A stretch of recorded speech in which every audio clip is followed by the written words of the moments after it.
Watara Yaramjalo Abdou sini sogoma Resiran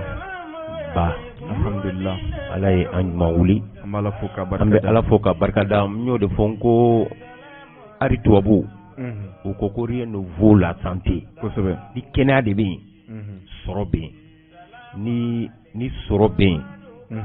ya fam ko sobe ni soro be jidili be ni jidili be jamana be ja quartier be ja ko sigida be ja sokono be ja otuma ni ala yi nyuma wuli ki ka arakan fla seli kana ika barakero iba fo ala nche abarka alay ko sobe onga ambe nyina tumado ni flama nyon soro en poche kono am ni arne ko yo watara mango watara ngo so iba fo ko ko sanwa pa ko tengembena sikata tro kenya nye bilibili kenya ambe ka kuma gwati ni nasisa kenya de be iba soro do semelendo do disila obeka dumuni do akon wallahi akelente tekisi Allahu akbar abi seme do disila ga o dumuni do ada weji da ma bimi ha bana de ma juguyi wallahi jugute mala ne ko sobe jugute te ki bali kata yoroshi nga bana ko ni juguye bana bi se ki bali ika gudron intege ali femin kadi ka dum o na chuni ka wala na chuni ka fembe be gele ayma wallahi una bana de ma juguyi sikata la ambe Allah taala dili kenya ambe Allah taala dilula ala ka kenya sabati dembe ala ka kenya sabati ni kenya sabatira soro be ke ni soro kera jamana be jidi kosobe jamana be ja quartier be ja dukonolaw be ja otuma bana kunta min be jenlatige kono sisan ma ya sobana ala ka sobana ma sobana ala ka sobana amin abdou nunu ye ala jarabiw de yo san mugan san bi saba ko ni tungo ko bana do bena farafina ni farajela bebi nun tugu jemu mebe bebi nun da tugu ko bana ko bana di ate jamana to ka dogo ni tunyo fo mami nyew ba fo ko ayi ko galono sikatala peye masay ka ko di antan ko flanga sigi ama sikatala anga sigi masay ma tiente sikatola non te kabri ala ine danne badilika bana mi abe jamana be ka be continent be kan Allahu akbar ni tu ati tu auto ati farajeto ati farafinto ati demtento ati musoto ati kieto ati jela minieti ikanka do ko fendo bende sikatala bilbele bi kete masauka masa bilbele bi amba fu do de la ka fonyana musoroba do de la ka fonyana akochu ndi ira don do be uteseli ne gongo tieno uteseli ko do be uteseli utesu ko ga chu sogoma ni wula ko nyesin kuluba ko kuluba la jedron kulu yin simantala de ko mo ma jode ala ke sikatala ko ni ko jilaje ala ke ni kle laje ala ke ni kalo jelaje ibe sigi alama sikatala ko ni fion fen kilin na ni ku jam balaje ni te ala ko la be sigi alama sika foetala ni ko ji fensene na je mo ma dinga senga jinka kono ko ni ite ala ko la be sigi alama tiente sikatala ni ya jete mi ko ni ye denyere ni ye fini ngoro kono atese ka fuy ka yere bade bakay Allahu akbar na suguna ke bade badla na bango ta ke bade badla fon fe bade badla u be fini ngolo kono te wo blemani u be mo bulo ko ibe kamane ngoro do ye 2 mètres 1m90 1m98 ko ki miri fini ngolo en konna ma de atumbe tende mo shima kulungolo ka bo kulu sanfe ka jigi yi sababu bora do de la tuma angam bange ba fana angolu fana buya kalo kono to ko sobe le kono to tede oda ke mba fonko mama et papa tubabu ba fliu mama et papa ko c'est les deux mots les plus chers mufa animba nya fongo kuma la geleman iba ka kuma faye mumbe digala de donikela baw kote ibe kuma geleman mu fo iba dron ama ne ma deli ki nyoy o da la gɛlɛma ye n'o tɛ n'i b'a ye ci n'i ko n tɛ wolomuso bɛ sɛgɛn mun kɛ den na i man k'a fɔ i ba ma ko n tɛ kuma tɛ fɔ ka i bolo se o ma i yɛrɛ dɔn maa tafiɲɛlen dɔw bɛ yen maaw ka hakɛ to dɔw bɛ diɲɛlatigɛ kɔnɔ dɔw y'u ba bugɔ bɛɛ lajɛlen k'i bangebaga bonya an k'a dɔn an ma kolonkolon ka bɔ sanfɛ ka bin an sabu ye dɔ de ye an sabu ye nin cɛkɔrɔba in de ye an sabu ye nin musokɔrɔba in de ye an ka ninnu ladon n y'a fɔ n ko an ka nin cɛkɔrɔba ni an ka musokɔrɔba k'u bɛrɛ bɛrɛ k'u ladon wolomuso bɛ den ta den bɛ tila i bɛ tila k'i ba ta i bɛ tila k'i fa ta o cɛ dɛ u b'an ta anw bɛ tila k'u ta o parce que u bɛ kɔrɔ ka se yɔrɔ dɔ la musokɔrɔba san 90 san 100 ni kɔ laban na bɛ kɛ denyɛrɛnin hakili de bɛ k'a la denmisɛnnin i b'a nɛgɛn de e ma dɔw bɛ 70 sɔrɔ ka 100 sɔrɔ ka 100 ni 10 sɔrɔ u bɛ kasi ko ka taa n'u ye dugu la wala dɔw bɛ yen k'u labɔ k'u la da tile la ne terikɛ dɔ mamuso tun bɛ yen u b'ale bɔ de k'a la da tile la a fari bɛ kalaya u bɛ tila k'a la don san 100 ani kɔ an bɛ barika da Ala ye anw de barika di yan an ka mɔgɔkɔrɔbaw an t'u fili n'o tɛ nazarala a ma fɔ ye ko pensionnat bɛ yen n'i kɔrɔla i fa kɔrɔla ou bien n'i ba kɔrɔla dugu bɔda la pensionnat bɛ yen a yɛrɛ ka retraite a yɛrɛ ka taa pension o de bɛ kɛ k'a balo den mako t'a la denmuso mako t'a la dencɛ mako t'a la nka anw fakɔrɔninw n'an bakɔrɔninw an b'olu ladon anw denw ta denw olu n'olu bɛ tulonkɛ n'o ye mɔdenya ye a ka di dɛ n'i ko i bɛ maga musokɔrɔba mɔden na e den y'i den mais e den ta den n'i ko i bɛ taa hari ka taa gɔgɔli sigi o kɔ a mamuso kɛrɛfɛ i ye baara sɔrɔ dɛ o tuma an bɛ Ala fo Mali de ka di kosɛbɛ nin bɛɛ bɛ Mali de la Mali de ka di o tuma an b'a fɔ maaw k'u hakili to u ka musokɔrɔbaw ni cɛkɔrɔbaw la dɛ u k'u hakili t'u la sani u ɲɛ ka tugun ko cɛkɔrɔba ka ɲi warasu ɲɛ ma musokɔrɔba fana ka ɲi so kɔnɔ i t'a dɔn fo n'i ba tɛ i fa tɛ i ka du langoloya i ba taara i fa taara i b'i sigi a ma ɲi dɛ hali n'u tɛ se ka taama u k'u sigi dɔrɔn cɛkɔrɔba bɛ du kɔnɔ ni ko dɔ bɛ yen n'a bɛ kɛ u b'a fɔ ye ko buwa bɛ yen dɛ k'a bɔra misiri la sisan maaw bɛ sutura bɛ du kan maaw bɛ du kɔnɔna du bonya o tuma Ala k'u mɛn si la an kɔrɔ minnu baw n'u faw b'u bolo k'u janto baw n'u faw la u k'u ladon donni ko ɲuman na a ma fɔ i ka miliyari d'a ma a ma fɔ i ka miliyɔn d'a ma hali don o don sɔgɔma ma i ni sɔgɔma buwa i ni sɔgɔma i se ye 20 ye o d'a ma i se ye 30 woro ta o sa i k'o d'a ma a kana kɔngɔ ka d'a kan n'i ye 70 80 sɔrɔ ka ban i bɛ kɛ komi i nogo bɛ kɛ i b'a fɔ ko denmisɛnnin ta i tɛ se ka kɔngɔ muɲu a kana dan foroba in dɔrɔn ma fɛn spécial ni dɔw yiran diɲɛ b'o la jɛgɛ b'o la k'o di cɛkɔrɔba ma k'o di musokɔrɔba ma tiɲɛ tɛ Abdou Ala k'an kunnaja bi ni an don ka ɲɛ radio ɲɛta dɔnkibaru kɛnɛ kan balimaw bi ye talata ye fɛn min ye septembre kalo tile 14 ye san 2021 an sigira dɔnkibaru kɛnɛ kan Abdou Watara ni sɔgɔma Ibrahim Diallo su RSI bi fɛn min ye kunnafoni bakuruba minnu b'an bolo o ye Aribi indépendant kɔnɔ a jirala na ko kungolo dɔw bɛ yen k'olu binna minnu ye foroba nafolo dun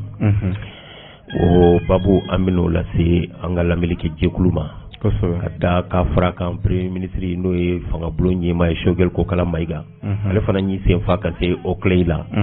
Mamadou Kasonge ale fana wulila ka se pôle économique la Abdou an b'a jira maaw la k'a fɔ ko dugutigi Denbugo ani sigi tɛ bɛn dɛ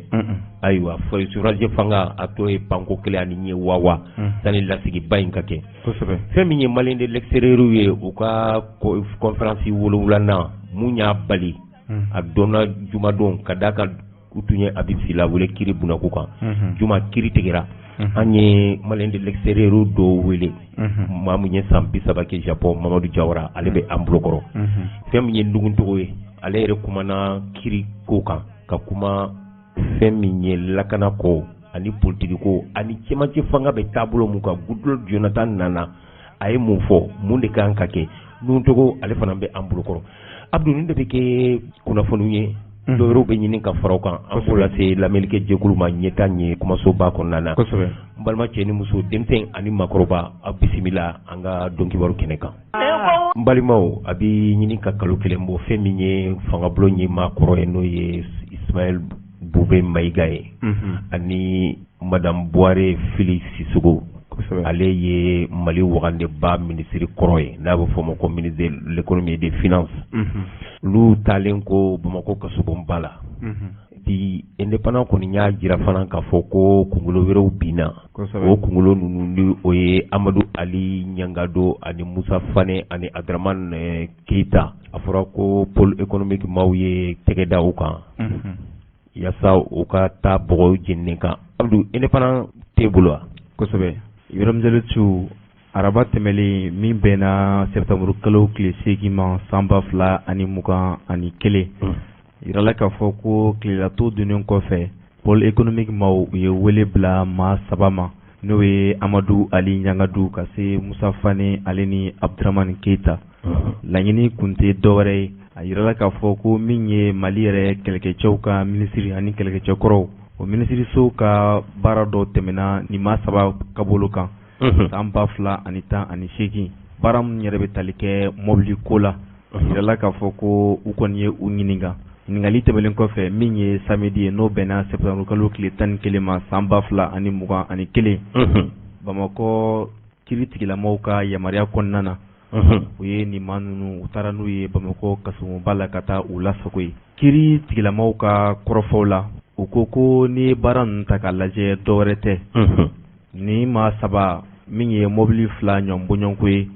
o baara kɔni kun dir'u ma u ka se ka o ɲini k'a di minisiriso mɔgɔw ma kabini san 2018 a yirala k'a fɔ nafolo kɔni bɔra wagande kɔnɔ nka mobili 2 in ma ye ka sanga o ma kiiriw kɔni bilala sen kan k'u sɛgɛsɛgɛ k'a ɲini k'a dɔn u ni maa minnu ye nin waleya jugu in kɛ olu bɛɛ lajɛlen fana ka se k'a ɲini ka tigɛ kɛ olu kan o kɛra sababu ye u kɔni ye kiiritigilamaw kɔni ye nin maa 3 kɔni minɛ k'u datugu fɔlɔ kiiri baaraw o kɔni bɛ senna nka jateminɛw y'a jira k'a fɔ kunnafonidilaw ka sɛbɛnw na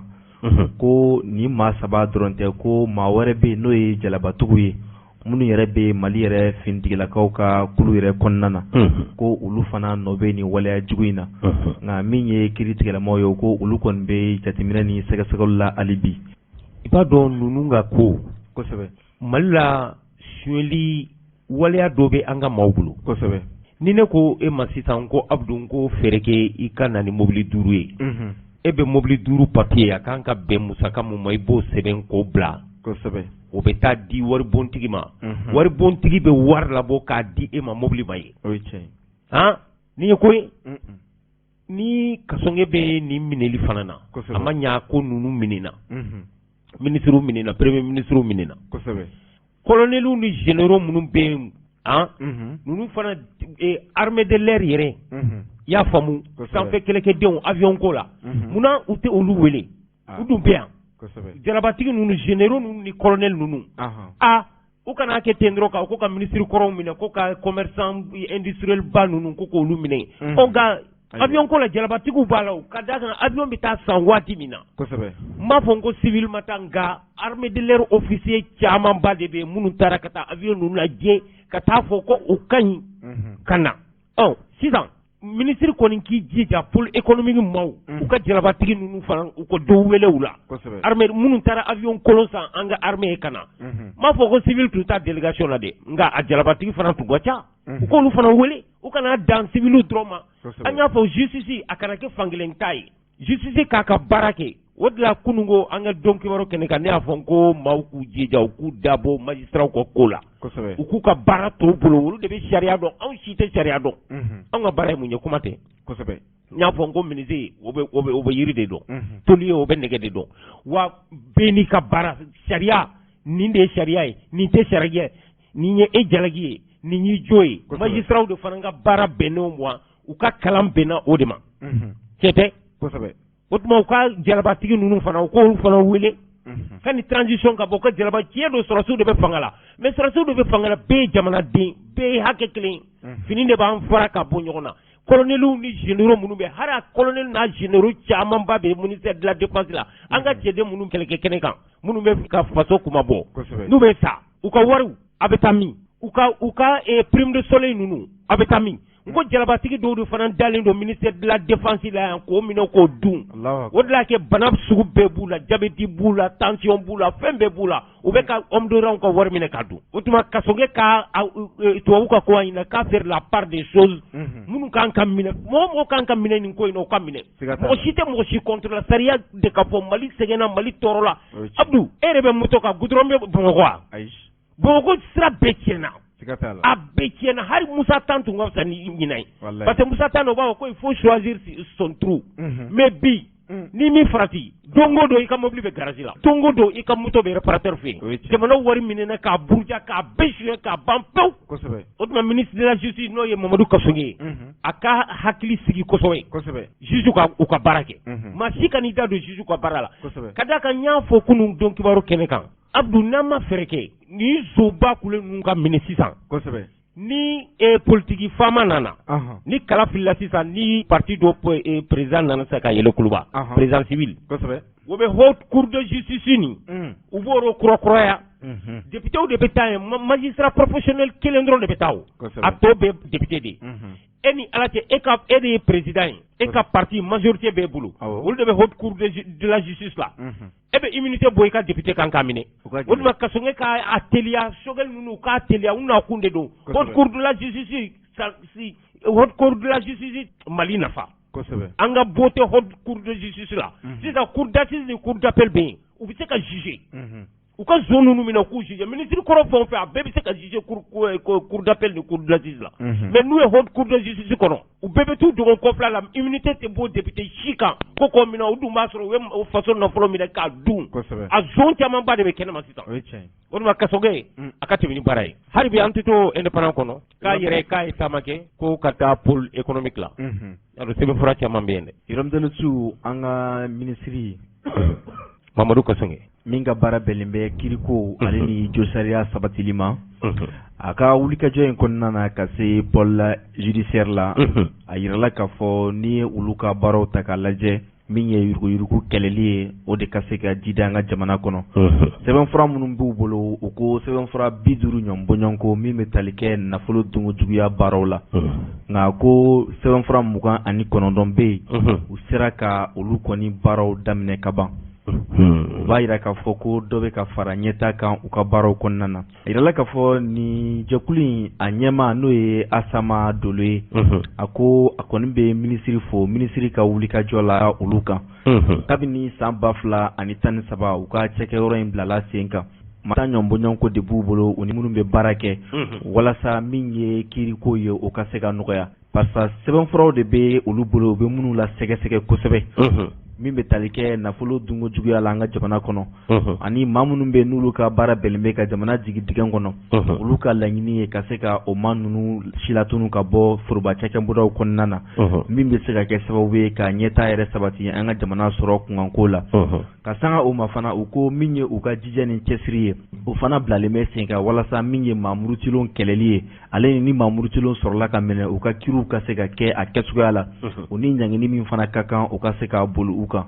U ka baara ninnu kɔnɔna na u ko hakililajigila min ye hôtel Radisson n'o ye dunanjigiso ye an ka jamana faba kɔnɔ. Wulikajɔ min kɛla maa murutilenw fɛ don dɔ la ka ɲɛsin nin yɔrɔ kofɔlen ma maa murutilen minnu sɔrɔla ka minɛ o waleya ninnu na fo ka se Moptikaw fɛ hôtel dɔ fana bɛ yen ko Biblos waleya jugu dɔ fana kɛra maa murutilenw fɛ o yɔrɔ kofɔlen na. Maa de bɛ n'olu sɔrɔla ka minɛ nin waleya ninnu na olu ka baara bɛnnen bɛ ka se ka kiri kɛ gɛlɛya ni tilennenya kan ka kiri boli olu kan o ni ɲangini min ka kan o ka se ka boli kan ka sanga ni adamadenya hakɛ yɛrɛ sabatili ye. U ko laɲini min bɛ olu la fana a yirala k'a fɔ sigi kan ka kɛ sigi min bɛ wele ko session de la cour d'assises spéciale n'o ye sigi kɛrɛnkɛrɛnnen ka ɲɛsin maa murutilenw ma maa minnu bɛ n'olu ye dantɛmɛ wale kɛ i n'a fɔ ka maaw bɔnɛ u ni na ka bɛnkanni juguya caman kɛ jamana kɔnɔdenw na u bɛna o sigi fana kɛ o sigi in kɔnɔna fana na min ye sariya jalatigɛbaaba olu jɔyɔrɔ bɛ na ye fo ka se minisiri yɛrɛma n'o ye Mamadu Kasɔgɛ. Ibrahim Jalotu a yirala k'a fɔ Mamadu Kasɔgɛ ka kɔrɔfɔw la ale dalen don a la k'a fɔ min ye nin cɛ n'a muso ye minnu bɛ baara kɛ pôle judiciaire la dusukun muɲunen don u ka baaraw kɛcogoya la wa jamana marabaaw ka danaya b'u kan bi u ka danaya b'u ka sin u ka jija ni cɛsiri la min ye olu kiiri tigɛlamaw ye maa o maa de bɛ yen n'o bɛ baara kɛ kiiri hukumu kɔnɔna na u ka laɲini tɛ dɔwɛrɛ jamana in a mɛnna dingɛ kɔnɔ nafolo dunko juguya waleya jugu minnu na waati tɛmɛnlenw na u ka se ka ban o de fana bɛ se ka kɛ sababu ye min ye danaya ye u ka se ka sabati jamana kɔnɔdenw ani jamana marabaaw ni ɲɔgɔn cɛ u ko sɛbɛnfura minnu bɛ yen ni jamanadenw yɛrɛ hakili b'a la ko maga tɛ k'a la maga bɛna kɛ nin sɛbɛnfura ninnu bɛɛ lajɛlen na fɛsɛfɛsɛ maa o maa de bɛ yen ko e ye sariya sɔsɔ maa o maa de bɛ yen ko e ye bɛnkanni waleya kɛ jamana in kɔnɔ waati la k'a fɔ ko i masurunyanamaa dɔ de tun bɛ fanga la ko an bɛ don min na i n'a fɔ bi nin y'o balen jamana kɔnɔ ka sababu kɛ olu camancɛ fanga tigilamaw olu y'u kalen k'a fɔ jamana kɔnɔdenw hamina ye min ye kiiri ɲuman lakana ani dunkafa sabatili olu na u seko bɛɛ lajɛlen kɛ camancɛ fanga ka se ka o jaabi ɲuman di malidenw ma. Abdou ne bɛ fɛn min fara nin kan kosɛbɛ mɔgɔ hali woloden n'a bɛ kalan na kosɛbɛ ala diya n bɛna fɛn dɔ f'i ye Mali tribunal commune 1 fo commune 6 kosɛbɛ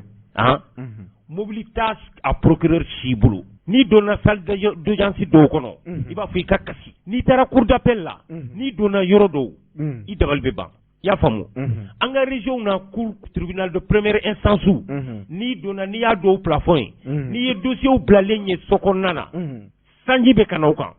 ka sɔn k'i jija n'i ye mɔgɔ bila baara la i b'a bila condition na tiɲɛ tɛ i b'a bila condition na de travail la o ye ko kɛra mobili ye sa o o kɛra baarakɛminɛn ye sa o kɛra prime de motivation ye o i ka fɛɛrɛ kɛ i ko a bila o minɛn kɔnɔ a ka se ka baara kɛ damu kɔnɔ ni bureau bɛ yen climatiseur tɛ yɔrɔ min ventilateur yɔrɔ min a y'u bila yen u fana bɛ baara kɛ sɛbɛnfuraw de la u kan ka bila condition na juge procureur minnu bɛ yen n'a sɔrɔ moyen de déplacement t'u bolo ne kɔni b'a dɔn kabiri Mali ye indépendance ta fo sisan voiture de service ma deli ka di procureur ma fo n'a kɛra procureur général ye n kɔni b'o kalama tribunal a filɛ commune 1 fo commune 6 a procureur a bɛɛ ka mobili y'a yɛrɛ ka mobili personnel de service ma mobili d'u ma ministre de la justice ma n'a yan mun ye mobili ta k'a di u ma ka sɔn k'i jija a k'o de kɛ baarakɛminɛnw ordinateur imprimante u ko bila condition na u ka baara kɛ n'i y'u bɛ mɔgɔw ka kiiri tigɛ u bɛ mɔgɔw minɛ u bɛ tribunal ka baara fanba bɛɛ ye papier di wala u ka ministre ka minɛnw di magistrats ma k'u bila condition na wa u ni musaka minnu ka kan fana k'o d'u ma yaasa kiiri ka tigɛ a cogo la a ma fɔ ko maa si jalaki ye nin ye magistrats m'o fɔ a ma fɔ ko maa si jalaki tɛ nin ye nka baara bɛ taabolo mun kan sisan malidenw bɛ ka nisɔndiya o tuma ministre a ka wuli ka jɔ la a ka fɛɛrɛ kɛ ka magistrats minnu bolo bɛ nin baara in na procureur k'u bila condition na wa hali u ka lakana ka d'a ka san dɔ la u y'u ka lakana ko fɔ yan yɛrɛ dɔ san jan dɔ la u delila ka taa juge dɔ faga jɔ la ko ba senagolo diina mɔgɔw ma t'o faga juge ka kan ni lakanali de ye an ka tiɲɛ yɛrɛ fɔ juge o procureur lakana ba dɔ kan ka bila kɔ yaasa ka se k'a ni lakana n'o tɛ o fagara an ɲɛna yan Bamakɔ o fagara Joyi la k'an to yan donc ka sɔn bɛ fɛn kɛ a bɛɛ kana kɛ kuma ye magistrats ka bila condition na yaasa u ka se ka kiiri tigɛ a cogo la o kɔnɔ an fana b'o ɲini a fɛ Abdou indépendant ka bi boli ko Choguel Kokala Mayiga premier ministre k'a taara yɔrɔ jumɛn o tile o tɛ maa minnu ye wari dun minnu bɛ suyɛli la minnu bɛ ka jamana buruja k'a nafolo ta k'a dun minnu ka yɔrɔ de tɛ o ko a taara ɲɛ da o kan k'u ka baarakɛcogo k'o lajɛ Ibrahim Diallo min ye ministre ɲɛmaa Dr Choguel Kokala Mayiga a ka jija ni cɛsiri kɔnɔna na a ye wulikajɔ bila sen ka kunungo tɛnɛ n'o bɛnna septembre kalo tile 13 ma san 2021 jɛkulu min ka baaraw bɛnnen bɛ nafolo dungo juguya o kɛlɛli ma ka foroba nafolo ta k'a kɛ k'i dufafa jɛkulu min bɛ yen ni olu y'a yira k'a fɔ olu tɛna sɔn cogo si la u ka sabati jamana kɔnɔ n'a ɲɛmaa ye Dr Mumini Gindo ye Choguel Kokala Mayiga a wulila ka se u ma kunungo sɔgɔmada fɛ a ko laɲini min bɛ ale la dɔwɛrɛ tɛ jamana marabaaw ye kangari gɛlɛn min da jamanadenw tulo kan k'a fɔ min ye yuruguyurugu ani nafolo dungo juguya ani ɲangilibaliya min bɛ Mali kɔnɔ ko o banna min ye nin maa ninnu ye n'o ye Oclé maa ye k'u ka dɔ fara u ka cɛsiri kan sɛbɛnfura fɛn fɛn b'u bolo n'u o dalen mɛtiri wari kɔrɔ a bɛɛ lajɛlen ka labɔ k'a bɛɛ lajɛlen fɛsɛfɛsɛ tabarikala foroba nafolo maa de bɛ yen ni e ye dɔrɔmɛ ta k'a dun o la olu bɛɛ lajɛlen ka wele k'u ɲininka u dalakaw na ni ɲangini min fana ka kan o ka bolo kan tabarikala Abdou ni Choguel ma nin kɛ kosɛbɛ an sonsorilen don k'a kɔnɔ dɛ a bɛ M5 la waati min na a da jigin da yɛlɛn foroba nafolo minnu y'a suɲɛ u ka minɛ u ka kiri jamana faamaw ministres ani président ani chef institution dɔw ka b'u ka sɔrɔta la tiɲɛ tɛ n'a ma nin wuli ka jɔ kɛ jeliw ka kuma bɛɛ tɔgɔ b'i kɔ dɛ a ye kuma minnu fɔ an ma ɲinɛ dɛ i y'a dɔn a taalen CNT la ka taa ka déclaration de politique générale kɛ i y'a faamu an m'a don a tulo la ale m'a fɔ k'a bɛ plainte la don CNT kama a ma t'i sigi o CNT kelen na ka taa ka déclaration kɛ o ma kɛ wa an ye o don a tulo la k'o don a tulo la n'a ma wuli ni yuruku kɛlɛli k'a to M5 la a ye nin fɔ ko jamana wari tɛ ka don a donda fɛ tuma bɛɛ n'u bɔra a b'a fɔ conférence de presse la a b'a fɔ meeting la a b'a fɔ n'a ma wuli dossier minnu bɛ a ko poussière b'u la ko mais dossier tɛna to olu ka petit tiroir kɔnɔ maa bɛ minɛ i kumakan de ma dɛ o Choguel a ka wuli wa nin kiiri ninnu ka boloda joona yanni cɛmancɛ fanga yɛrɛ de ka ban dɔ bɛ fara a kan dɔ tɛ fara a kan sani assises ka daminɛ u ka kiiri in fana boloda maa o maa de ye wari dun u k'a bɛɛ minɛ a ka teliya Abdou Blakasuma tɛrɛma nin ye Blakasuma a tɛrɛma ɲi dɛ u ka ninnu bɛ yen u bɛ kasobon kɔnɔ u tɛ fɛn ɲɛ Mali ye o nka u k'u ka biens de saisi ne y'a fɔ k'u ka taa ACI ninnu na ACI Bako Jikɔrɔni ACI Lafiyabugu ACI Amdalaye ACI Sotiba u ka taa faama ninnu ka fɛnw bɛ yen u ka biens ninnu bɛ yen de sinon u ka to kaso kɔnɔ ten ka taa sɛbaw dun u bɛ taa ni i taara kasobonba la sisan i bɛ taa VVT camanbaw sɔrɔ weekend na i bɛ taa VVT camanba sɔrɔ ka d'a kan faama prisonnier minnu bɛ yen dɔw yɛrɛ bɛ taa tilen ɲɛ de weekend na dɔw bɛ taa tilen u toli kasobonba in kɔnɔ a tɛ foyi ɲɛ jamana ye u ka biens bɛ yen u ka sow bɛ yen a sow ye 500,000 valeur u kana nin ko bila ka suba n'u nin ko bila ka suba sisan ni élection nana sisan ni président ni parti politique dɔ président nana ka da yɛlɛn kuluba sisan ni jamana wari si tɛ sɔrɔ tuguni politiciens tɛ ɲɔgɔn ko bila o tuma Choguel ani Assimi ani Kasonge u k'u fanga fara ɲɔgɔn kan u ka nin zon minɛ an tɛ se ka taa Mali kurakura la cogoya si la ka nin zon ka foroba nafolo to ninnu bolo wari kɔrɔ i bɛ k'a ka san 7 wari suyɛlen a bɛ ninnu bolo a bɛɛ tɛ mɛ mɔgɔ dama bɛ yen a miliyariw b'u bolo ne bɛ deli k'a fɔ yan ko politique mɔgɔ ka wari tɛ taa banque la a bɛɛ bɛ don coffre dɔ kɔnɔ ka t'u ka foro la ka gardien ɲuman dɔ ɲini k'o bila yen o tuma k'u ka biens saisi u k'a feere u ka jamana wari u k'a bila a wagande kɔnɔ tonto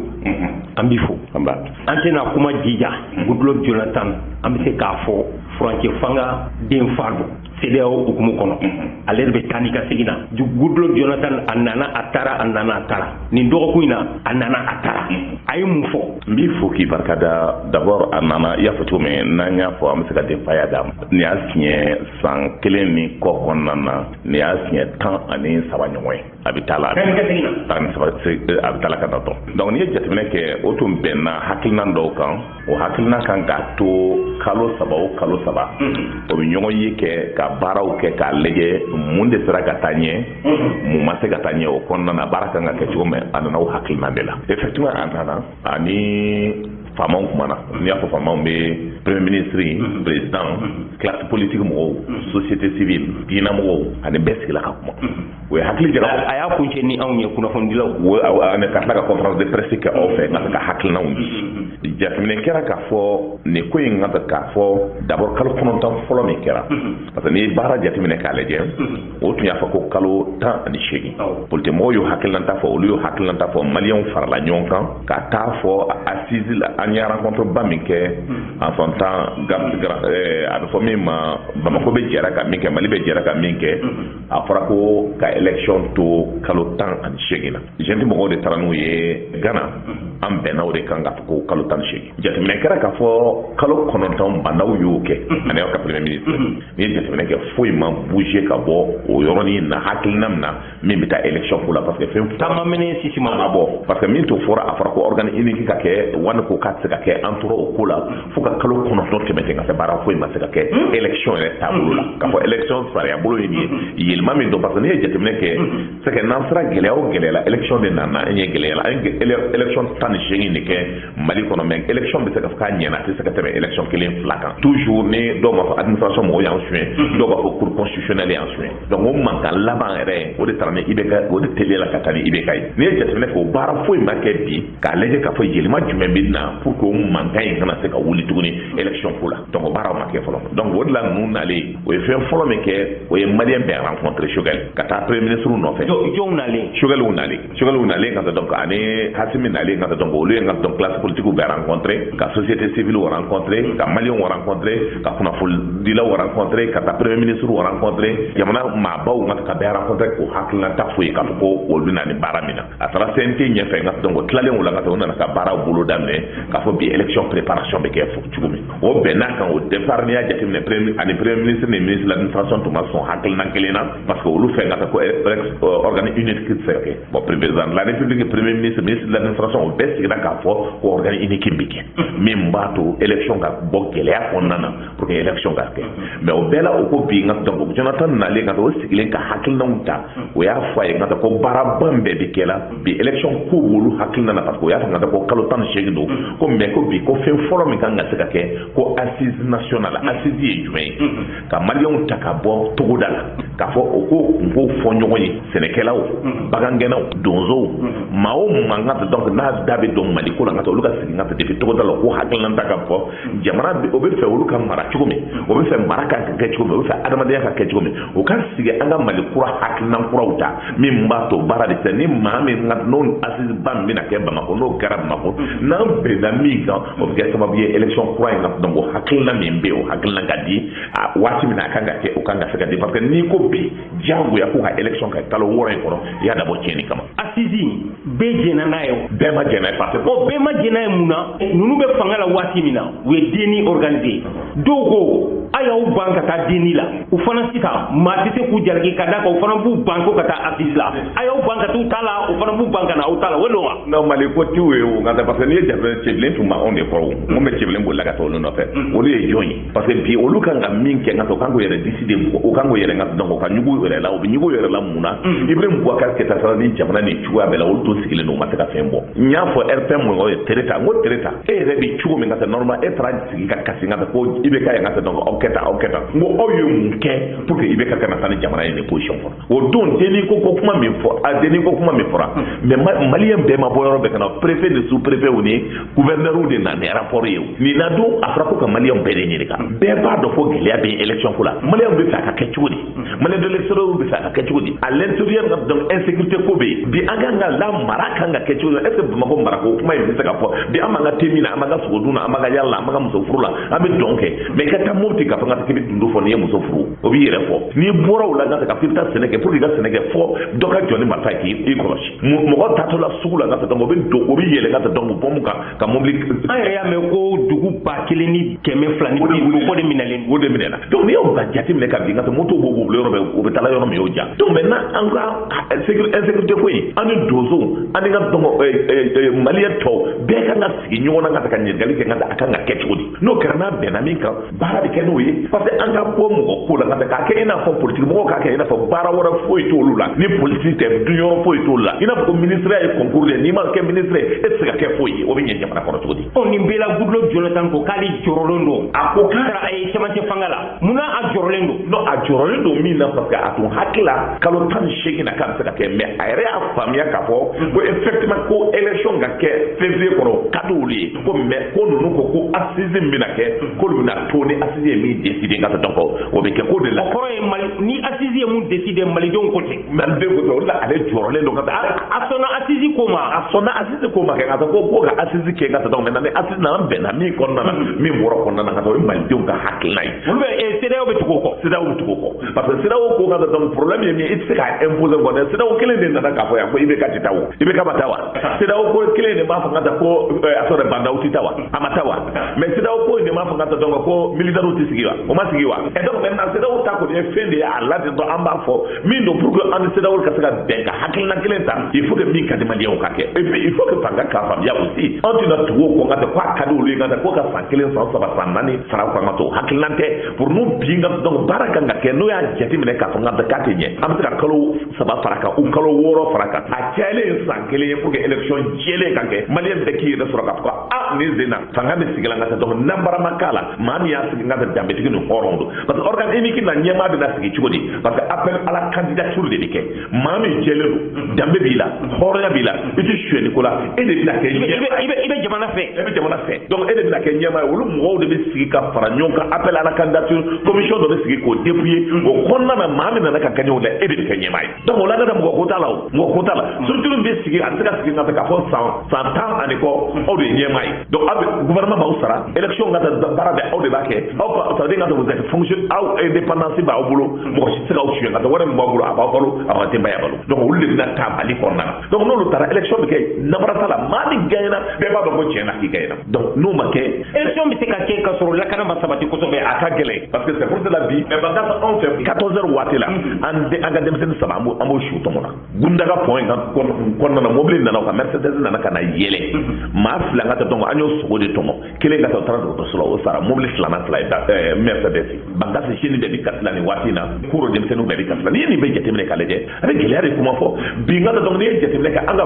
banga se marana kuro marawla mo be tala sugula wo mina ko ka ali kantke ko yere kantke o ka nyome o bitana ngata ma o ta do hal président to yo joyi o ta do tuye joyi o ta do journaliste ay joyi o ta do to yo joyi o ta do mali président to ngata après monsieur banda o ta do aka fa ngata ko sugal do ta do ka fa asimi do ta do wol to fuy kala mali ko o ka senedro o ka senega o sene o tesale do ko ke insécurité kam donc anga bara e mi di aujourd'hui anga hagli ci boke ci o jume jamana de saka boni konnana anga bo mo ko fo megola parce que ambo la jamana bina mina ambo o de problème yo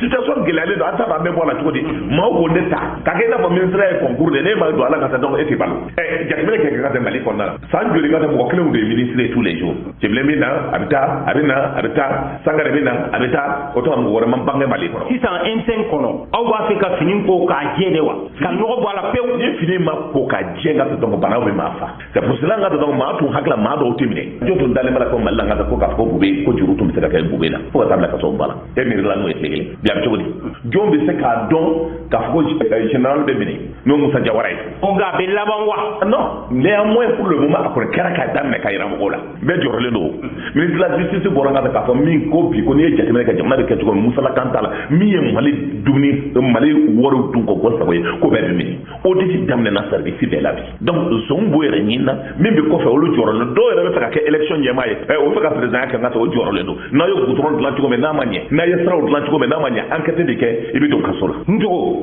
CDAO Mali majorité opposition jonde ka kuma kambela mini yasa dobe farakan wala dote fara semante fangaka Mali ere ka tabulo ani Mali ka bénéfice be jumena nin ko ina do ka faraka ni do kana faraka jamana be nyawa ate nyawa ni do fara la ka be nyawa ni do bora la te nyawa goro ni do bora la din ambe ngambe yoro na ngambe election ngambe Mali fri parce que mindo faria bulo fuite le mamado c'est comme ibe ka tara to na tabe to la am élection ke wala pono we kelinyi ni frali kera bo ka damate be non ki bo fangala minga nga fraka amanga nga teme kalo woro fakelenga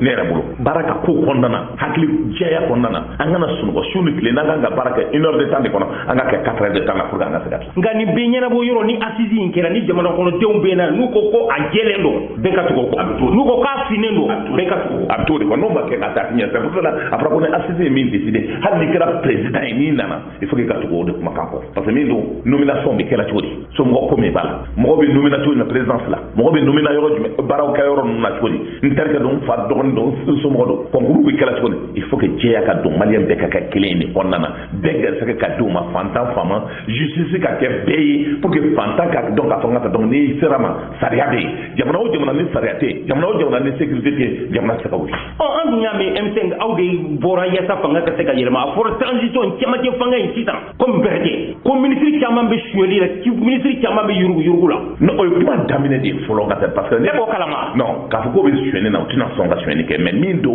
o diti be kala nyo de fo ngata service be damine daminɛna parce que mɔgɔw kɔrɔtɔlen don bi service daminɛna cogo min n'i ye hali wari di ministre ma o tɛ sɔn parce que o tɛ sɔn mun na o b'a dɔn ka logement social ko kuma la ministre dɔ tɔgɔ b'a la o ko de jateminɛ kɛ k'a fɔ i bɛ ka mɔgɔ de bɛ hali bɛ logement social ko la hali bɛ baara yɔrɔ ninnu na service ba dɔw bɛ yen ka mɔgɔ ma wuli ka bɔ yen donc il faut que olu de ka remplacer pour que baara ayi nka logement social ministre bɛ yen non logement social ministre bɛ mɔgɔ kura de tɛ wa maintenant ministre logement social ministre nana gɛlɛyaba min bɛ yen ka taa a bɛ office malien de l'habitat de la kɔnɔna na parce que o baaraw kɛra cogo min bi n ka donc jateminɛ min kɛlen don office malien de l'habitat la baara kuntan caman bɛ yen so dɔw peinture la ni millions ye cogoya dɔ la donc o mɔgɔ bɛ yaala la de baaraw kɛra nka donc baaraw ma jɛ cogoya dɔ la il faut que logement social ka donc tiɲɛ k'a fɔ n ka taa baara ka se ka aménagement min kan ka kɛ o ma aménagement ma se ka kɛ ka ɲɛ mɔgɔ bɛ location so dilen o ma nin y'a sɔrɔ 3 dɔrɔmɛ tɛ sarala ko la donc nin bɛɛ la gɛlɛyaw b'a kɔnɔna na fo an ka bɛɛ fura ka jɛ mais hakili la ministre min bɛ yen n'a y'a hakili ta ka ta ka kuma jateminɛ maaw bolo ka baara kɛ diya kɔnɔna na maa min tolilen don ko in kɔnɔ o k'o bɔ a la parce que logement social tun kɛra Ibrahim Boubacar Keita somɔgɔ dɔw bɛ yen c'est à dire office malien de l'habitat tun kalifalen b'olu la n'olu ye min kɛ o y'a baalen ye i b'a dɔn se ka taa o cogoya la cogo di donc o yɛlɛmaw de bɛ kɛ la mais mɔgɔ si man kan ka to mais pour que baara in ka ɲɛ an bolo presse de bɛ baara in kɛ donc problème ye o de il faut pas pardonner quelqu'un mɔgɔ tɛ yen a kana mɔgɔ si to yen ni cogo de erreur kɛ ka a y'a fɔ ni ANSEM ye erreur kɛ a k'a fɔ ni opposition ye erreur kɛ a k'a fɔ ni M5 ye erreur kɛ a k'a fɔ jamana bɛ jɔ o de la. balimaw n'a fɔra ko RPDM maaw hakili bɛ jigin cɛmancɛ fanga tɛmɛnen ja in na san 2012 n'o ye Sheikh Modibo Jara ye ale ka bɛrɛbɛrɛ tɔn don an bɛ yɔrɔ min ko bi Sheikh Modibo Jara ka tɔn a bɛ ka sigi a bɛ ka falen yɔrɔ caman na o sibiri tɛmɛnen ɲamakɔrɔkaw fɛ yen RPDM ka bureau tun bɛ ka yɔrɔ kurakuraya anw ye ciden min bila ka taa o ye Ablaye Kanta ye bureau sigi a kɛra ɲɛna fɛn min sɔrɔla ye o filɛ nin RPDM ye fɛɛrɛ tɔnkulu ye min ɲɛmaa ye Dr Sheikh Modibo Jara ye a bolofara min bɛ sigida 6nan na an fɛ Bamakɔ yan a bolofara minnu bɛ sigidaw la ni o bɛ kin fɔ a ma ɲɛmaasigiw olu b'a la k'a lakurakuraya sigida 6nan kɔnɔ yirimajɔ tɛmɛnen kɔfɛ ATT-bugu 501 ninnu Banakabugu Mayanbugu sibiri na min na bɛnna Septembre kalo tile 11 ma san 2021 ɲamakɔrɔ ale ma ɲɛmaya kurakurayala min ɲɛmaya kɛra Mohamed Tarawele ye nin ɲɛmayasigi in kɛra o ka lajɛrɛso la min tɔgɔ dalen bɛ Cheche Drambe la sera min sɔrɔla kɛnɛ kan ye olu filɛ nin ne tɔgɔ Mohamed Tarawele ne ye ɲamakɔrɔ sous-section parti RPDM n'o Sheikh Modibo Jara ka parti ye o sous-section président de ye ne Mohamed Tarawele an ye jama wele an ma jama wele juguman na an ye parti sous-section a remembrement de tun bɛ yen ka segin k'a lakuraya bureau tun b'an bolo ka kɔrɔ bon an seginna ka bureau kuraya mɔgɔ kuraw camanba de bɛ minnu donna bureau la minnu ko k'u ye Sheikh Modibo Jara kanu ka na fara an kan o baara de tun b'an bolo n'an ye ci bila jama ma ɲamakɔrɔkaw ma u ka na sous-section bureau ka se ka na a kuraya k'a valider bureau mun kurayalen filɛ nin ye e tun ye o ɲɛmɔgɔ ye wa ne tun y'o ɲɛmɔgɔ ye i ye waati joli k'o ɲɛmaaya la bon m'a la mɛnna dɔɔnin bon sigida la an ye activité misɛnninw caman kɛ i n'a fɔ saniya sira an ye sensibilisation fana kɛ parti politiques jamana bɛ bolo min kan sisan ni an bɛ mɔgɔ choisi an ka mɔgɔ choisi mɔgɔ min bɛ yen ni jamana hinɛ b'a la mɔgɔ min bɛ yen n'a bɛ jamana fɛ n'a bɛ se ka jamana bɔ nɔgɔ la wa n'a ye prévu kɛ n'an y'a ye donc maintenant u k'a dɔn k'a fɔ ko parti tɛ wariko ye kuntilennako de don mun bɛ di n'i y'o minɛ k'a fɔ n bɛ voter karisa ye fɛn dɔ di yan ni o y'o minɛ k'o don i niyɔrɔ bannen mɔgɔ min bɛ yen n'a ta ye jamanajɔ ye n'i tugur'o kɔ a ka ca Ala fɛ i bɛ mun sɔrɔ o la o de nafa ka bon ni mun bɛ dɔɔnin d'i ma i ka taa voter an ye sensibilisation kɛ o la bon ɲamakɔrɔ fana association minnu bɛ yen dɔw ta ye n y'a fɔ cogo min na fɔ saniya sira wuluwuluko ninnu ni sirako ninnu k'u dɛmɛ cogo min na sigida bɛ se ka saniya cogo min aw yɛrɛ ɲɛ bɛ yɔrɔw la o baaraw bɛ yen bon muso fana association fana bɛ yen ani minnu fana gɛrɛla ɲɔgɔn na donc u ka laɲini ye minnu ye n'u sera an ma n'an bɛ se k'u dɛmɛ cogo min na pour que u ka association bɛ se ka développer o baaraw fana bɛ yen an y'olu caman kɛ an bɛ fɛ mana kura in kɔnɔ commune bɛ ɲamakɔrɔ ɲɔgɔn 2 kana y'a la parti yɛrɛ dɔrɔn tɛ dɛ ɲamakɔrɔ yɛrɛ développement ɲamakɔrɔ ɲɛtaga an bɛ fɛ anw de ka kɛ tête ye bɛɛ ka ɲɛ o la k'a fɔ commune bɛ ɲamakɔrɔ ɲɔgɔn kana y'a la o de y'an ka laɲini yɛrɛ n bɛ se k'a fɔ an labɛnnen don kabini bi tɛ nka hali bi an bɛ weleweleda de bila Sheikh Modibo ko de don Sheikh Modibo Jara kanubaga bɛɛ lajɛlen mɔgɔ mɔgɔ ni Sheikh Modibo Jara kan i bɛ ɲamakɔrɔ di ɲamakɔrɔ donc an mago bɛ bɛɛ la an k'an bolo di ɲɔgɔn ma pour que jamana in bɛ se ka suma cogo min jamana in bɛ se ka avancer cogo min kuma laban o ye foli de ye ka ɲamakɔrɔ dugutigilakaw fo ka alimami fo ka maire fo ka sigida mɔgɔ bɛɛ la cɛ fara muso kan ka bɛɛ fo mun bɛɛ ni cɛ yɛrɛ ko faso fo de don. Ne tɔgɔ Musa Jara ne ye mandataire minnu bilala ka na ɲamakɔrɔ sous-section valider ne b'o la ne yɛrɛ bɛ bɔ Yirimajɔ ne ye Yirimajɔ sous-section président comme an sera wulada in na vraiment an bɛ ala fo ka kira fo ɲɛmakɔrɔkaw ye fɛn min yira na bi RPDM tɔgɔ la n'o ye président Traoré n'a ka mɔgɔw ye vraiment a bɛ somɔgɔ sama bɔ an y'a dɔn k'a fɔ RPDM kalifara mɔgɔ la ɲɛmakɔrɔ yan vraiment mɔgɔ min n'a ka kan an bɛ ɲɛmakɔrɔ dugutigi an b'o fo ka musokuntigi fo ka ɲɛmakɔrɔ sous-section RPDM yɛrɛ fo vraiment foli dantɛmɛnen a badabada k'o d'u ma o bɔlen kɔfɛ RPDM yɛrɛ ka kumakan min bɛ yen n'o k'o fɔ militant bɛɛ ye o ye an ka wuli commune 6 dugu 10 bɛɛ la ka fara logements sociaux kan an ka wuli an ka RPDM ka laɲini n'o ye an ka président ba ye Dr Cheikh Modibo parce que n'i y'a ye an bɛ wulikajɔ min kɛ RPDM tɔgɔ la parce que an y'a ye k'a fɔ Mali yɛrɛ bɛ cogo min na bamananw b'a fɔ ko Mali bɛ situation bɛ cogo min na a bɛ fɔ yan tɔgɔ ye ɲankuma politiki ani jamana yɛrɛ lahala kama an y'a ye k'a fɔ mɔgɔ min ni jamana in ka kan bi a marali la o ye Dr Cheikh Modibo ye a ka dalilu n'i y'a jateminɛ bi Mali insécurité n'i ye jamana ta sigiyɔrɔma 100 o 100 i bɛ taa sɔrɔ min lakananen don ni kumakan da an bɛ se k'a fɔ o tɛ tɛmɛ 30 kan i bɛ taa sɔrɔ 70 bɛɛ mɔgɔ bɛ da o tɛ sunɔgɔ filanan ye jumɛn ye dun ka fa o sabatilen tɛ Dr Cheikh Modibo y'o yira transition tɛmɛnen na o waati yɛrɛ y'a sɔrɔ embargo bɛ Mali kan a ye dun ka fa a y'o nɔgɔya en même temps baarakɛlaw olu ka sara o ma lajɔ a waati la waati kelen n'i y'a ye kalo kelen mugan dɔrɔn a bɛ saraw kɛ o dun waati ka gɛlɛn ni nin waati ye vraiment an y'a dɔn k'a fɔ Dr Cheikh Modibo jamana in ale n'a kan parce que mɔgɔ min don mɔgɔ ladiri don kelen filanan ye jumɛn ye danaya mɔgɔ don sabanan a bɛ baara kɛ a bɛ mɔgɔw lamɛn en même temps diinɛ mɔgɔ kɔrɔlenw kama ka na ye sisan jamana in ale n'a de ka kan donc an minnu y'a ka militant ye an ka wuli an ka baara kɛ cogo di ka parti in kofɔ communauté dugu 10 bɛɛ kɔnɔ ka fara logements sociaux kan ka mɔgɔw la faamuya la jamana in ani yɛlɛma ka kan parce que n'an minnu ye maliyɛn denw n'an ko yɛlɛma tɛ taa anw yɛrɛ ka wuli ka jɔ kɔ parce que Mali bɛ yɔrɔ min na a yɛlɛma kɛli ye wajibi ye pour que jamana bɛ se ka jɔ a sen kan k'an ka yɛlɛma hɔrɔnya k'o d'an ma ka dun ka fa k'o sabati ka lakɔliko min bɛ sen na n'o o bɛ taa bɔ ka bin na jɛma don o don k'o sigi a sen kan jamana ka développement tɛ taa fɔ ninnu fɛn damadɔ ka basigi ka sabati an dalen b'a la k'an dalen t'a la dɔrɔn dɛ an tigɛlen don a kan k'a fɔ a bɛ fɛn kɛ min tɛ nin parce que waati tɛmɛnen na a ye a prévu yira an bɛɛ lajɛlen na. ayiwa o labɛnnen don ka mun kɛ mun kosɔn jamanadenw ka sɔn ka da la ka kala ta ye kalata nataw. an b'o baara ɲɛbilaw de la nin n'i y'a ye an bɛ sous-section sigi yɔrɔ partout tɛ taa tant que structure minnu bɛ yen f'olu ka sigi sen kan olu structure ninnu bɛ wuli ka comité sigi sigidaw kɔnɔna la ka se tɔnjɛkuluw ma ka se société civile ma an minnu ye population ye ka se muru ka hakilina ani yeta minnu b'a la ani ki minnu b'a kɔnɔ ka kɛ jamana ye k'o ɲɛfɔ jamana kɔnɔdenw ye en même temps an minnu ye maliyɛn ye an k'a dɔn k'a fɔ yɛlɛma kura in tɛ taa n'anw yɛrɛ tɛ an ka taa an ka carte directeur tɛ maa minnu bolo n'a bɛ fɔ ma carte nina waati dɔw tɛmɛna a waati fana bɛ nalen an ka wuli an ka taa recenser en même temps transfert bɛ mun na ko t'o kɛ ka bɛn élection waati ɲɛ n'o kɛra an ka wuli ka bɔ ka taa voter an diinɛ n'an ŋaniya la parce que fɛn dɔ tun bɛ jamana in kɔnɔ il est temps que an k'o dabila n'o ye k'an yɛrɛ ka conscience san e ko n bɛ fɛ Mali kura ka jɔ maa nana ka na wari dɔ d'e ma e taara voter i kɛra i yɛrɛ ma jugu ye vraiment cette fois-ci an k'o dabila mɔgɔ min ni jamana in ka kan bi bɛɛ b'a dɔn ko Cheikh Modibo a ka kɛtaw tɛmɛnen na ani nataw la. ne tɔgɔ Madu Tarawele ka bɔ Ɲamakɔrɔ ne dugutigi kumakan don parti ta jamana nin kɔnɔ min bɛ se ka Mali bɔ dingɛ kɔnɔ dɛ ni min bɛ wete parti nin ye ka weta ye n'i tɛ wete fana i ka weta ye jamana nin tɛ bɔ dingɛ kɔnɔ dɛ politique mɔgɔ ba yɛrɛ dɔ bɛ yen o da y'a fɔ an ɲɛna n tɛ mɔgɔ tɔgɔ dogo foyi n'o Musa Mara ye a ko ni Cheikh tɛ a ko parti politique tɛ a min bɛ se ka Mali bɔ dingɛ nin kɔnɔ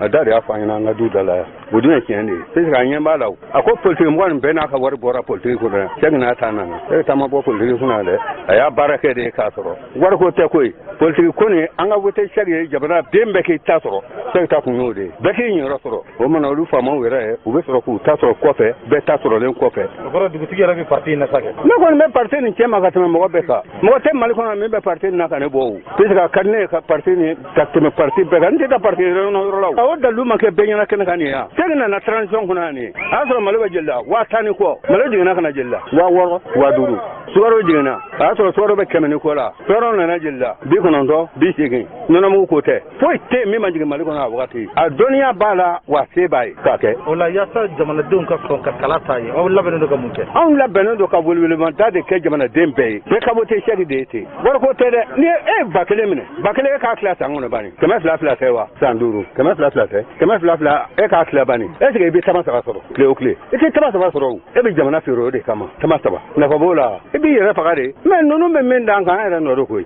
population yɛrɛ de nɔ don n'i ye wari minɛ u t'u sago kɛ yan e y'i yɔrɔ minɛ o comme min ka d'u ye u b'o kɛ bon ne kɔni y'a ɲini bɛɛ fɛ bɛɛ ka voter Cheikh de ye jamanaden bɛɛ ni Cheikh sigira sisan jamana bɛ bolo min kan an bɛ n'a ye a bɛ bɔ nin bolo kan pewu jamana nin bɛ baara kɛ jamanaden bɛɛ b'i ɲinyɔrɔ sɔrɔ nka ko da jamana ɲɔngirilaw jamana bɛ ne la dafiriw an bɛ ala kɔni deli ala ka Cheikh sigi an bɛ ala deli ala ka Cheikh sigi n yɛrɛ ye duwawu k'a ye saba ni mariwa la ali arafa la n ye duwawu k'a ye ala ka jamana nin di Cheikh ma ne madame Kone Fatumata Traoré n bɛ se ka fɔ ne ye dutala ka den de ye parce que ne faso filɛ an kɔrɔ nin donc tiɲɛ yɛrɛ la bi an ye min kɛ bi ne b'a la fon kun fon kan parce que Cheikh Umaru ye ne ka jɔn de ye ale ye jara ne ye Traoré de donc a bɛ ne ka mara de kɔnɔ ni ne ko k'a ka fɛn fɛn kɛ nin kɔnɔna na a b'a bɛɛ kɛ a ye min kɛ transition kɔnɔna la Zera tiɲɛ na Malien bɛɛ bɔra kalama n bɛ se ka fɔ ne balimakɛ a bɛ fɔ fo k'a ban foyi tɛ ne fɛ ni foli dɔrɔn tɛ parti ɲɛ ala k'a yiriwa ala k'a kulufa ala kana bafa ala k'a timɛ ala k'a yira n na muso ni denmisɛnninw jɔyɔrɔ ka bɔ a la kosɛbɛ fo k'a damatɛ denmisɛnninw yɛrɛ olu ka jɔyɔrɔ b'a la ani muso olu de ka jɔyɔrɔ ka tɛmɛ hali cɛkɔrɔba ninnu kan parce que olu de bɛ boli ni kursi ni fɛn bɛɛ kɛ donc o de kama olu ka jɔyɔrɔ ka tɛmɛ cɛkɔrɔba ninnu ta kan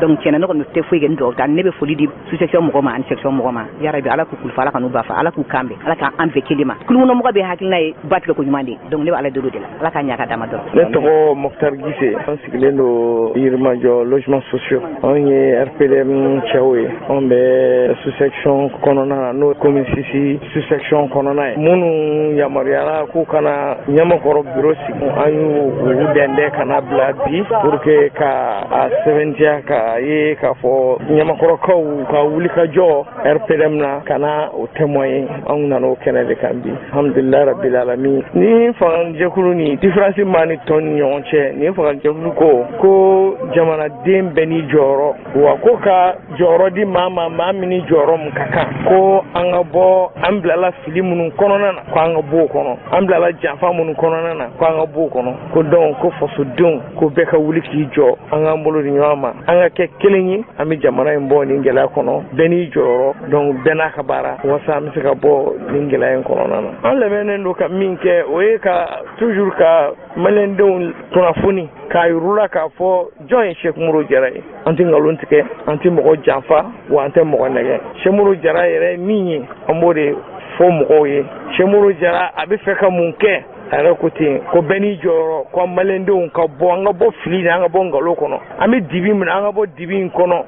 fasodenw ka k'u yɛrɛ ye ka k'u yɛrɛ fɛ wa kɛ faso fɛ an ka bɔ janfa la an ka ɲɔgɔn kanu an k'an bolo di ɲɔgɔn ma parce que kɔnɔkulu jɛlen de bɛ bin fɔ bon bin tɛ sɔrɔ fo vraiment fo min ni jɔyɔrɔ min ka kan o ka bila a jɔyɔrɔ la. i bɛ mun sɔrɔ k'a fɔ jamanadenw ye weleweledakan la. weleweledakan ye min ye n bɛ jamanaden bɛɛ wele n bɛ fɛ k'a jira jamana in na ko jamanadenw sɛgɛnna jamanadenw tɔɔrɔla u ɲɛnina k'a sababu kɛ filiw ye k'a sababu kɛ janfaw ye an tɛ se ka bɔ o kɔnɔna na ni an m'an bolo di ɲɔgɔn ma an tɛ se ka bɔ o kɔnɔna na ni an ma sigi ka fɔ kɛ o t'i ɲɛ an ka don da kelen fɛ an ka bɔ da kelen fɛ an ka tiɲɛtigi ka tiɲɛ segin a ma an bɛ se ka bɔ nin gɛlɛya in kɔnɔna na an ka dɔn k'a fɔ RPDM ye parti min bɛɛ welelen don a la parti min maa ma bɔ maa la mais parti min ko min ni jɔyɔrɔ min ka kan a ka d'a ma pour que an ka se ka taa ɲɛfɛ.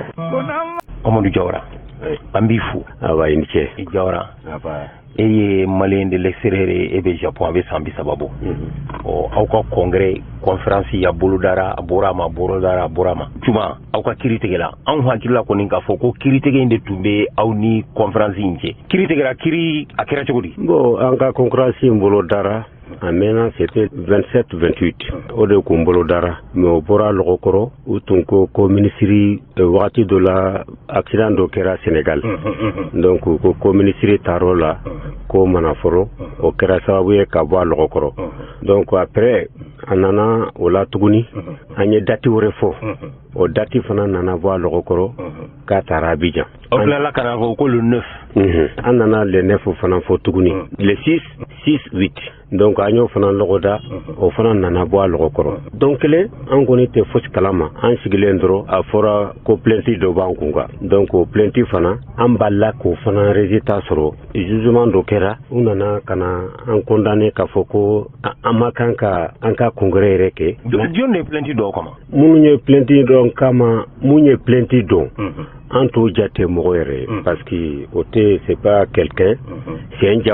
Jawara de do comme moi je ne sais pas quelle façon de Jawara parce que ne fait ni Jawara ye mɔgɔ si ma kan ka sɔrɔ dugukolo ɲɛ kan ko mɔgɔ bɛ se k'i manipuler ale ka jamana ye yɔrɔ jumɛn bon Jawara a bɛ Gabon ne yɛrɛ t'a dɔn kosɛbɛ mais il paraît que a bɛ Gabon bon mɔgɔw dɔw de bɛ ale fana kɔrɔ olu bɛ k'ale manipuler ka k'u sago ye quoi bon en général o tɛ sɔrɔ Jawara kɔnɔ ne kɔni kun t'a dɔn ka fɔ Jawara bɛ sɔn ka fɔ mɔgɔ wɛrɛ k'i manipuler ka kɛ a sago ye Jawara kunda cogo min na quoi kiri jaabi bɔra juma kiri jaabi bɔra u ye ko y'a fɔ ko an ka président n'a y'i da dɔn kuma la toujours 10 millions par jour o kun y'o kuma fɔ quoi ça ni Habib tun ye haut conseil des Maliens de l'extérieur kuma fɔ n'a y'a fɔ don o don million 10 tile kɔnɔ don o don tile par jour 10 millions bon o kun y'o kuma fɔ quoi an ye olu ka résultat kɔfɛ an y'a appel que kunu o résultat bɔra quoi o y'u ka fɛn o kasira quoi bon an b'o juju fɔ o ka continuer nin na quoi parce que décision fɔlɔ mun kɛra ne fɛ Mali bɛ yɔrɔ min na bi Mali mako tɛ nin fɛn suguya ninnu na anw ye Maliens de l'extérieur de anw ye tunkarankew de c'est vrai an kɔni ye Maliens ye mais a kɛra cogo cogo Mali sɔn bɛ dɔ b'an na quoi mais an minnu bɔra kɔfɛ u bɛ ka kuma minnu fɔ an ka président ma ani an ka président b'an bolo minɛn mun kɔnɔ vraiment c'est contraire quoi mɔgɔ min nana ka bɔ jamanaw kɔfɛ États-Unis b'a la jamana caman b'a la mais 54 pays olu de bɛ Bamako bi u sigilen bɛ yan ça fait 2 semaines c'est vrai dɔw ka business partagelen don business bɛ dɔw bolo Mali la mais dɔw bɛ yen olu presselen don hari une semaine a ka gɛlɛn dɔw fana bɛ yen Maliens bɛɛ lajɛlen de fara par exemple i bɛ taa sɔrɔ jamana dɔw bɛ yen bɛɛ de b'i bolo fara ɲɔgɔn kan ka président ka billet tigɛ ou bien ka mɔgɔ dɔw délégué k'o ka billet n'a ka fɛn bɛɛ ta a kana concurrence in na quoi bon n'a fɔra ko u bɛ k'olu an bɛ bila retard la vraiment an ma se k'o faamu an dun ka tɔn Maliens de l'extérieur u bɛ nafolo mun ladon jamana kɔnɔ par an c'est beaucoup ne hakili la hari zuzu minnu n'i bɛ n'i da don a la il faut k'i ka ko ɲɛɲini kosɛbɛ k'a dɔn parce que an ka tɔn tɛ komi tɔn ninnu an ka tɔn an mako tɛ mɔgɔ la ko diplôme bɛ mɔgɔ min bolo an ka président an yɛrɛ de b'a choisi an kan ka mɔgɔ qualité mun choisi an b'olu dɔn c'est vrai a kɛra cogo cogo il faut ka ni a ka d'an ye an ni gouvernement ka baara kɛ ɲɔgɔn fɛ parce que an ni gouvernement ka ɲɔgɔn dɛmɛ ko dɔ la ka ko dɔ ɲɛ yira ɲɔgɔn na an ka jamana bɛ se ka bɔ ni problème na cogo min na o ka d'an ye quoi mais u b'a miiri cogo min na ani aw yɛrɛ kunnafoni dilaw a bɛ ko dɔw mɛnɛ quoi k'a sɔrɔ mɛnɛ kun tɛ k'a sɔrɔ a ma taa a ko ɲɛɲini kosɛbɛ an ka président 54 pays mun nana n bɛ se k'a fɔ 50 pays à 100% en bas kokoy. En tako parce que Habib Silla. En bas ko parce que Habib Silla a se ka makunya. Habib Silla a été en 2009. Ton kumbe chogomina. Au conseil kumbe chogomina ni au conseil be yoro mina bi. Anya bolade a eu valeur au conseil là. A eu fin chamani au conseil. Aller aider au conseil que au conseil. Mais au conseil ka sans muga follow mun temena ou be sa muga ni ko follow mun temena. Au conseil kumbe sugubala. Faut compter nyine uni jakuma uni fengu. Ou be papi nyimi yenku ngolendo. Neren kado conseil bureau bala adam nana 2009 de. Je rappelle domina en elira somada c'est vers antara bureau là. Antale bureau là aya fo akome ku ni nindi conseil bureau ya. Bon vraiment à partir d'aujourd'hui ne ko ale koni tene antukuni. Kele anga boy anga yoro re nyini. Amina sigi nyine uni fonchela ay yoro dota katla kana yoro dota sey kono. Katla ka nyini tuguni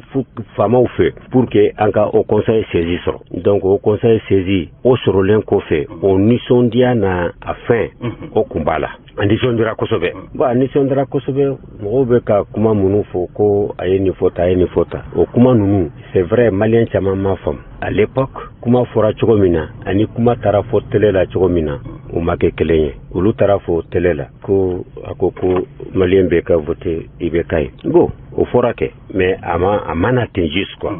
Akodi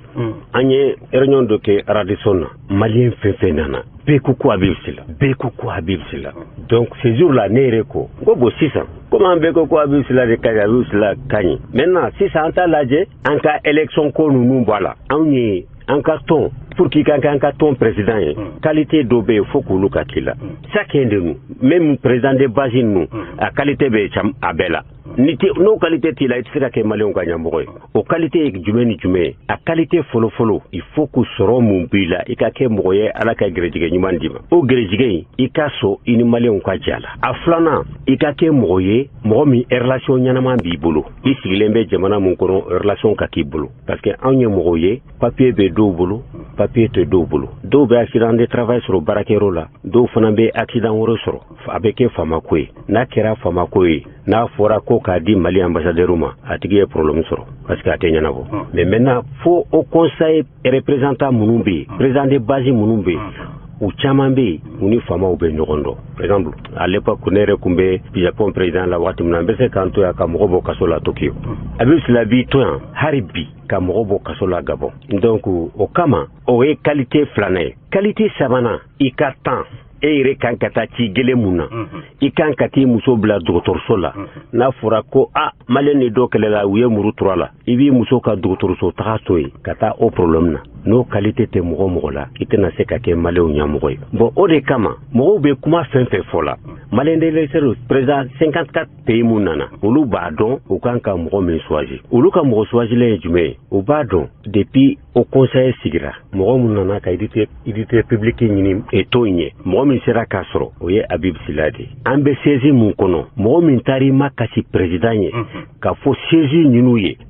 an dɛmɛ an ka se ka yɔrɔ dɔ sɔrɔ bien vrai que har n'an yɛrɛ bɛ se ka jɔ mais an b'a fɛ jamana de ka jɔ k'a d'a ma yɔrɔ dɔ ɲini i k'an dɛmɛ pour que an ka yɔrɔ sɔrɔ a y'a promis a sera ka kɛ donc o nisɔndiya kama kuma dɔw fɔra mais kuma in fana fɔra tuguni kuma in fana fɔra o fɔra c'est vrai mais kuma in avant que o ka fɔ kuma wɛrɛw fana fɔra pour que ka problème bɔ jamana kɔnɔ a y'a fɔ ancien président ɲɛna a ko bɔ ne bɛ fɛn dɔ bɛ yen président i jija Mali ka ɲa parce que fɛn dɔ bɛ yen n y'a ye Sanbadaga banni na i ni président Alpha Omar Konare kaburu don de la u bɛ ka ɲɔgɔn fɔ ko o man ɲi a ko sansi dɔ bɛ Mali bolo ala y'o kɛ Mali ye ani États-Unis a ko mais Mali ye États-Unis duminɛni kelen ye a ko e bɛ président Musa Traoré a bɛ balo la président Alpha Omar Konare a bɛ balo la président ATT a bɛ balo la Jongunda Traoré a bɛ balo la a ko monsieur le président plus que vous-même ça fait 5 a ko ne b'a fɛ k'aw sigilen ye kɛnɛ kelen kan communauté internationale k'aw sigilen ye kɛnɛ ka kan a ko Mali problème a ko k'a bɛ nɔgɔya union fait la force